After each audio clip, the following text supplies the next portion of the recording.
The Night Before Christmas.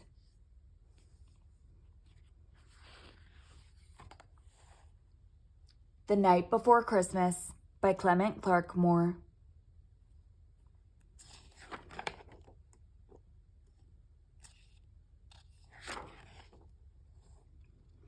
'Twas the night before Christmas, when all through the house not a creature was stirring, not even a mouse. The stockings were hung by the chimney with care, in hopes that St. Nicholas soon would be there. The children were nestled all snug in their beds, while visions of sugar plums danced in their heads.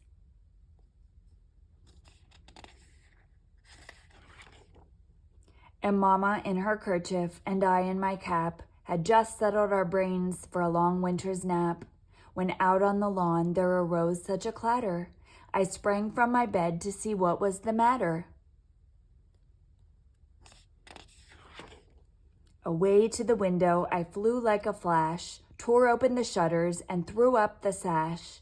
The moon on the breast of the new-fallen snow gave the luster of midday to objects below.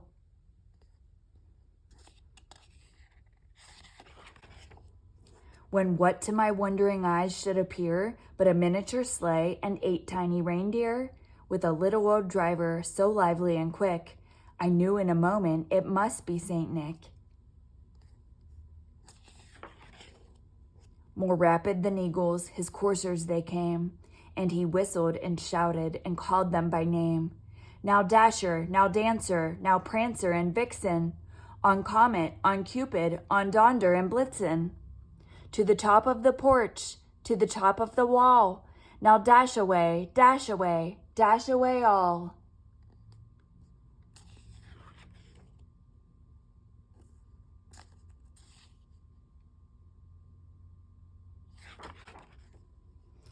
As dry leaves that before the wild hurricane fly, when they meet with an obstacle, mount to the sky, so up to the housetop the coursers they flew, with the sleigh full of toys and St. Nicholas too.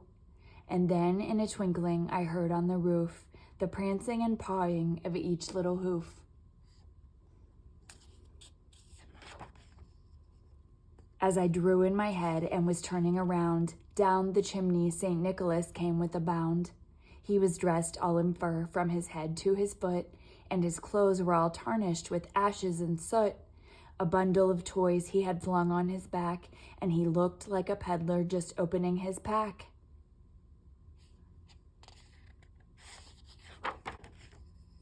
His eyes, how they twinkled, his dimples, how merry. His cheeks were like roses, his nose like a cherry.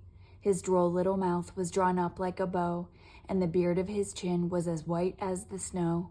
The stump of a pipe he held tight in his teeth, and the smoke it encircled his head like a wreath.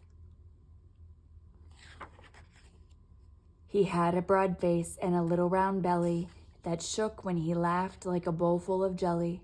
He was chubby and plump, a right jolly old elf, and I laughed when I saw him in spite of myself. A wink of his eye and a twist of his head soon gave me to know I had nothing to dread. He spoke not a word, but went straight to his work, and filled all the stockings, then turned with a jerk, and laying his finger aside of his nose, and giving a nod, up the chimney he rose.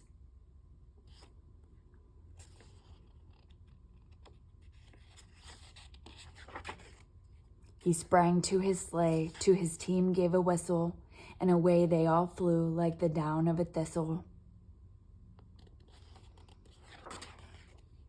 But I heard him exclaim, ere he drove out of sight, "Happy Christmas to all, and to all a good night."